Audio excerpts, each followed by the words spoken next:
Continuando con la temática para el día de hoy, voy a explicar el desenlace fisiopatológico de la diabetes mellitus, tanto tipo 1 como tipo 2 principalmente.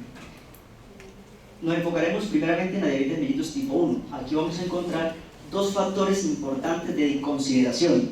Primeramente, un factor de consideración genética y otro factor que es autoinmunitario, como lo explicaba mi compañera Camila.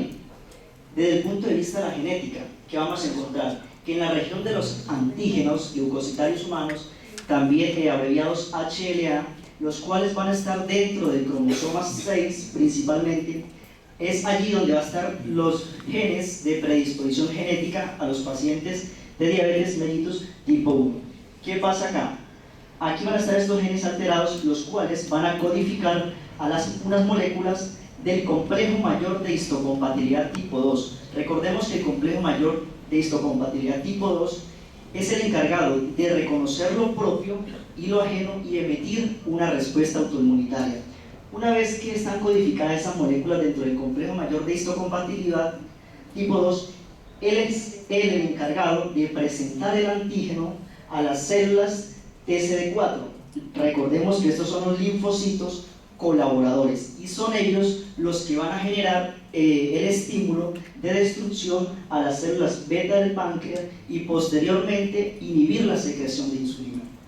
En los pacientes diabéticos tipo 1 vamos a encontrar principalmente haplotipos alterados. ¿Qué son haplotipos? Son la combinación de alelos ubicados en diferentes regiones de un cromosoma, es decir, combinación de diferentes genes alterados y me va a perjudicar las células beta del páncreas. Dentro de los haplotipos que encontramos de antígenos leucocitarios humanos, principalmente se encuentra el DR3, el DR4 y el DQA1. ¿Qué es lo que se va a heredar? Una vez que el paciente presenta esta alteración genética, estos haplotipos me va a emitir una respuesta autoinmune anormal. ¿Y cuál es la respuesta autoinmune anormal? La destrucción de las células beta del páncreas.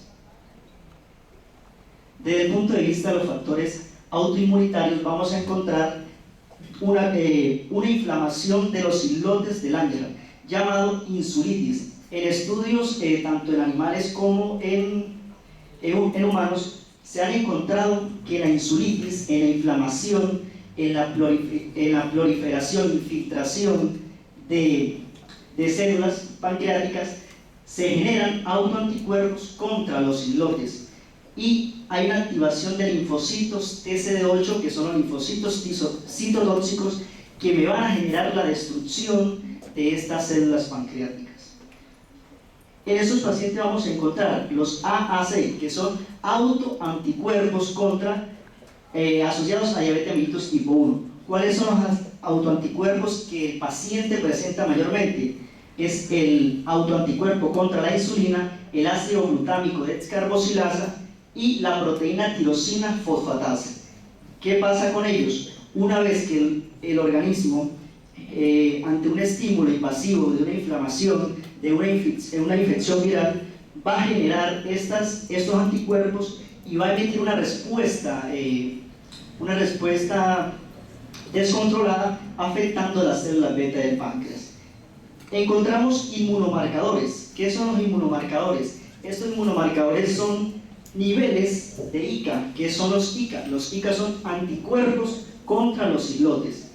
Encontramos ICA contra los GAT, ICA contra los IAA y los ICA contra los A2.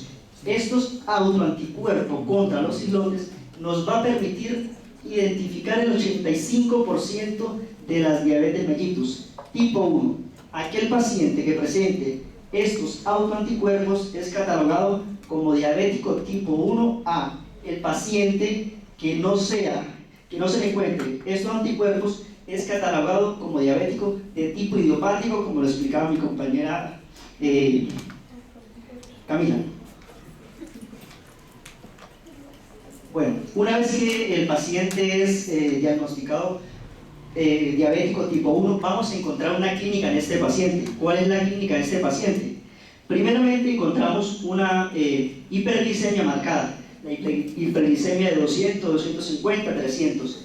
Esta hiperglicemia me va a generar que el paciente presente poliuria. ¿En qué consiste la poliuria? En un aumento en la excreción o en el aumento de la eliminación de orina durante el día, durante 24 horas. Esta poliuria, ¿por qué se presenta la poliuria? Primeramente, porque hay una hiperglicemia, es decir, la glucosa en orina está súper elevada. El riñón, como mecanismo compensatorio, lo que va a hacer es, no es capaz de reabsorber esa glucosa y lo que hace es excretar la glucosa. La poliuria va a generar la glucosuria. La glucosuria consiste en glucosa en orina. ¿Cuándo aparece la glucosuria? Cuando la glucosa está aumentada mayor a 180 miligramos por decilitro. Esto es lo que se llama como umbral o pico de glucosa en orina. Pero a su vez, esta glucosuria, recordemos que la glucosa no se elimina sola por la orina. Ella arrastra tanto agua y arrastra algunos electrolitos como sodio, potasio, magnesio, y esto me va a genera una deshidratación en el paciente. ¿Por qué ocurre la deshidratación? Porque el paciente está perdiendo glucosa por la orina, pero a su vez está perdiendo agua y electrolitos. Segundo, porque aumenta la presión osmótica. Si recordamos, la ósmosis consiste en el paso de agua donde hay mayor concentración de solutos a menor concentración de solutos para regular un estado osmolar. El paciente a su vez va a presentar polidipsia. ¿Qué es la polidipsia? Es el aumento de la ingesta de alimentos, aumento de la ingesta de líquidos. ¿Por qué? Porque está presentando una deshidratación. A su vez el paciente presenta polifagia, que es el aumento de la ingesta de alimentos. ¿Por qué este paciente come en exceso? Porque tiene una hiperglicemia, pero esa hiperglicemia, esa glucemia, no la utiliza como fuente energética. Y el signo más importante en la diabetes mellitus tipo 1 es que el paciente pierde peso. ¿Por qué el paciente pierde peso? Sí está aumentando su ingesta de alimentos. Porque recordemos que el diabético tipo 1 no tiene insulina, y si no tiene insulina la célula la glucosa no puede entrar del espacio extracelular al espacio intracelular. Y como mecanismo compensatorio, el organismo comienza la vía de la lipólisis, degradar ácidos grasos para obtener energía a través de los cuerpos cetónicos. Bueno, desde el punto de vista de la etiopatogenia de la diabetes mellitus tipo 2, vamos a encontrar obesidad, sedentarismo y envejecimiento. Esos tres factores me van a generar aumento de la insulinoresistencia. Y por otro lado encontramos que la genética, la glucotoxicidad y el aumento de los ácidos grasos libres genera disminución de la función de la célula beta. Mi compañera Camila explicaba que para que se genere diabetes mellitus tipo 2 debe haber dos cosas: aumento de la insulinoresistencia y disminución de la función de la célula beta del páncreas. Una vez que se encuentran estos dos factores, aumenta la glucemia, y cuando se aumenta la glucemia, ¿qué se genera? Una respuesta de la insulina. Si es normal, reduce la glucemia, y si es inadecuada esta respuesta de la insulina, me genera la diabetes mellitus tipo 2. Bueno, primeramente, el primer factor de diabetes mellitus tipo 2 es la disfunción de la célula beta, es decir, la funcionabilidad de estas células es inadecuada a largo plazo. ¿Qué me genera la disfunción de la célula beta del páncreas? Primeramente, glucotoxicidad. ¿Qué es la glucotoxicidad? Es una hiperglicemia marcada. Este paciente va a presentar hiperglicemia durante varios años o meses alterada, y esto genera una alteración tanto en la estructura como en el funcionamiento de la célula beta del páncreas. Además, la glucotoxicidad inhibe el ARN mensajero, que es el que sintetiza la glucosa en la célula beta del páncreas. Por otro lado, la lipotoxicidad, que es el segundo factor, aparece cuando los ácidos grasos están súper aumentados y este paciente corre con obesidad. ¿Qué encontramos? Los ácidos grasos se almacenan normalmente dentro de los adipocitos. Una vez que el adipocito pierde la capacidad de almacenar ácidos grasos, estos ácidos grasos van a migrar al músculo y migran al hígado. Una vez que migran al músculo, allí encontramos, esto es el receptor de insulina, encontramos la insulina, y una vez que los ácidos grasos no se pueden almacenar, ¿ellos qué hacen? Van al músculo, pero una vez que llegan al músculo, se unen al receptor de insulina, donde podemos ver aquí la X, es decir, el ácido graso se desplaza al receptor y lo que hace es bloquear la unión de la insulina con su respectivo receptor, y por ende va a crear lo que es una disfunción de la célula beta del páncreas.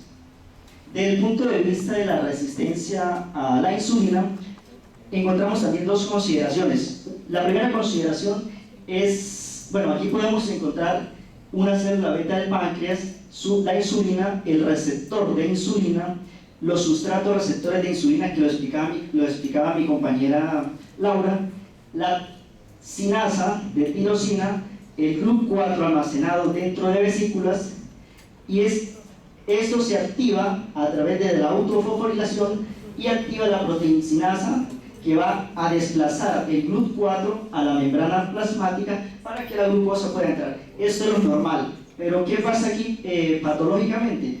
Hay un defecto de la señalización de la sinasa de inositol fosfato tipo 3, esta que encontramos o podemos observar aquí donde estoy señalando.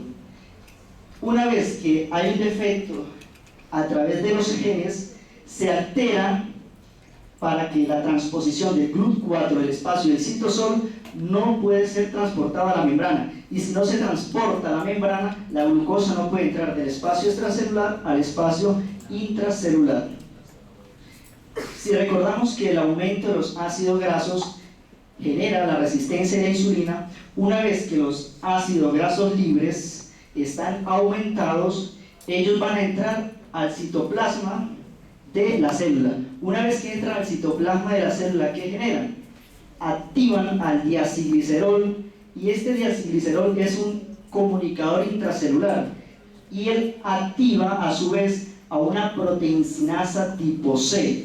La proteincinasa tipo C lo que hace es utilizar el sustrato receptor de insulina, el IRSC. Si utiliza el sustrato receptor de insulina, ¿qué pasa?